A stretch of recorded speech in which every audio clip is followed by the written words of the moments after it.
Welcome back guys to another video this week on the Corsa. Unfortunately it's not on the transport this week. We still wait for a couple of parts to get the finishing touches on that next video. So what we thought we'd do is do a walk round of the Corsa, show you what I've done to it just before it goes in storage for a few months. As you know, we're moving from the unit, so I need to put this away for a few months. So for all the people asking about the car, want to see it, we'll just do a little run through, but before that we'll tell you when it started and why it started, to be honest. So if I rewind the clock back 15 years to when I was 16, always into cars, my dad was into cars. So obviously when I turned 17 I wanted a new car, well I wanted my first car should I say. I was 16 at this point, it was coming up towards Christmas time and my dad was into Salvage. And he bought this little Corsa for £500, crash damaged front end, and I wanted it. And he kept telling me, no, it's one to sell on, blah, blah, blah, you know what I mean? Come Christmas Day, my brothers and sisters had some presents, and the only thing I got was a puncture repair kit, wrapped up for my mountain bike. And my dad didn't actually live with us this time. So once we'd opened all our presents, and I didn't actually say anything, didn't moan that my brothers and I had some other bits and bobs, and I only had a puncture repair kit. When we went down to my nan's where my dad was currently living on the afternoon, he actually gave me a little present. It was a little wrapped up, it was actually the key for this, and at that point I knew he got me my first car. So I was 16, it was Christmas. I wasn't 17 until the June. So then we started tinkering as it was. We put some wheels on, put an exhaust on, and we'll show you a picture now of what it looked like. Just had a set of 17-inch Wolf Race wheels and the back box. Like I say, we'll show you that picture now. After that I started doing my own makeshift boot builds and bits and bobs until I passed the test, cleaning it, you name it. When I turned 17, done my theory test, done my test. I thought I was the dog's bollocks in this car, you know what I mean? Council estate lad in this little Corsa C Comfort, even had a sunroof. Only had windy down windows though, so we soon converted that to electrics. But yeah, the mods slowly generated from there. We met a couple of good guys in the car scene. We become part of a car club called Club Modified. Sadly where the owner, Alex Butwell, unfortunately died on the way to Santa Pod. It was very good mates with. He also had a Corsa, so it was a bit like I wanted to be like his Corsa. His Corsa was mint, same again. We'll upload a picture here. And yeah, so that's where it started moving from. Then unfortunately my dad passed away. And at that stage, I was really serious into shows, as in showing the car. I like going to shows, but I never wanted to show the car. It was just my own car with a few mods. But when my old man passed away, I then thought, right, my next thing I want to do, I want to get this car a magazine feature. That was my aim, you know what I mean, to, what would you call it? I can't think of the right word, but basically I wanted to build a car in the memory of my old man. And as you can see up the window, we got RIP Legend. My dad had a nickname on the local estate as the Legend. So yeah, that's where it started, and we actually got a 7-page feature in Fast Car magazine, and same again in Total Vauxhall magazine. I'd just like to add, I was still only 18 at this point when my dad passed, and I started modding. But yeah, so as you can see, it's changed dramatically from when it first started. We've took the car to Belgium, to Heaven on Wheels. We've took it to Holland to 100% tuning in Rotterdam. It's been all over the UK. It's been in all the top shows in the UK. It's won several awards at like Fitted UK, Santa Pod, Modified Nationals and bits and bobs like that. But as of late, life's too busy. We don't really get to use it. So what I'm going to do now is just show you a little walk around. I'll talk you through some of the mods, why I've done them and how I've done them. Right, we'll start with the front end. Obviously this car is on the X-Reg, so it's a pre-facelift. So the first thing we had to do was to facelift the car. So this is actually a facelift front bumper, which would have had mouldings here. It would have had a number plate recess there, and it would have had fog lights here. Smooth them, smoothed all the number plate recess with fiberglass matting. For the fog light holes, we actually got an Ermshire splitter, and I smoothed that in, so I cut the splitter down, bonded it to the bumper, and then actually put some wire mesh in here, expanded foam, bit of a bodge, but I was 18. And then we fiberglass matted all the way around, same again from side to side, smoothed in the grille base plate. Yeah, Ermshire lower grille, no, SXI lower grille. So that's how the front bumper was shaped. These are halo lights, but these are actually left-hand drive halo lights, not for the UK really, but so yeah, they're slightly different to what most people ran. The bonnet, we extended the bonnet by welding on plates and smoothing them in. Moving around to the side, you can see we went full colour code. We've got the Ermshire side skirts, welded up plates in the wings to get rid of the indicators as we moved them up to these M3 style mirrors, which is the the thing to do back then. So the doors, we got rid of the side mouldings, also the handles, welded in plates there. The doors now work on poppers, which we'll show you shortly. And then the roof, we actually got rid of the aerial. Trains going past again. So yeah, one thing to add, I actually bumped this car. I had a cyclist ride across the dual carriageway in front of me, so he got bonneted and we actually repaired the roof, because we'll add some pictures. The roof was bent, so when we repaired, well, I'd repair it, I just sent it to a body shop, I'd do salvage or anything back then. So body shop sorted that, welded up the aerial in the roof while we was at it. And yeah, that's the side really. We've got Ermshire rear lights, not Ermshire rear lights, SXI rear lights. Moving around to the back, it's sort of the same pattern. Back when I built this, it was the Euro era, so it was a lot of smoothing. I don't want it fully smooth, I still wanted to keep splitters and add-ons to the bumpers and stuff. We welded up the boot, smoothed the boot. Rear bumper, same again, is a facelift rear bumper. So I just took that away, flip out number plate. It's actually got a number plate recess there, also the two strip mouldings. Same again, that was fully plastic welded, smoothed, along with the Steinmetz rear splitter, which are really rare. And then we just got an VXR tip welded in on a power flow system. And a little bit about the wheels and the brake suspension setup. The wheels are 16-inch 4x100 Autostrada wheels, old Japanese wheels, two-piece splits. Actually went to Wales to fetch these, they was in a sorry state. A1 wheels done a full refurb on these years ago. And then we got the new caps, pins and nuts.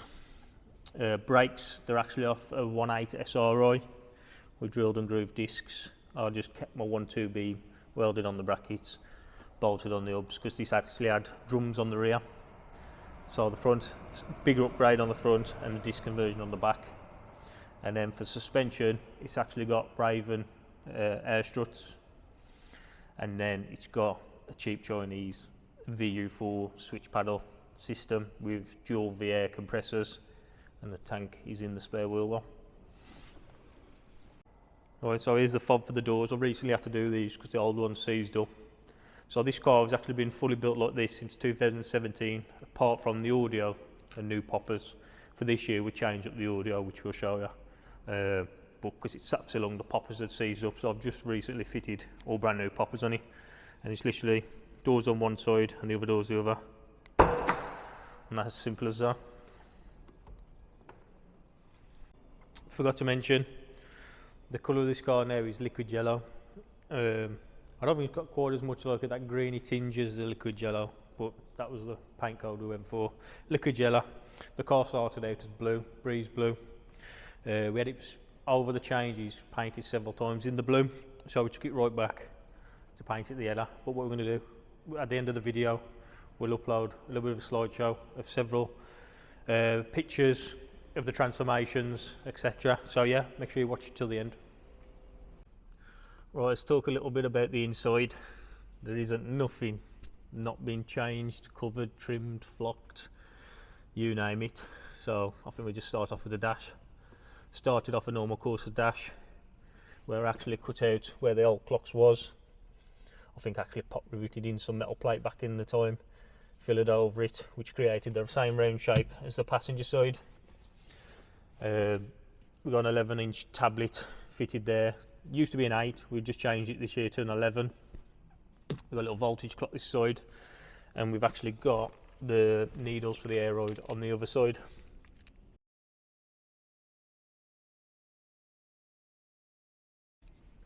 As you can see there, we've got a Momo steering wheel, nice and small, and then the trims around the cowling have just been flocked as well.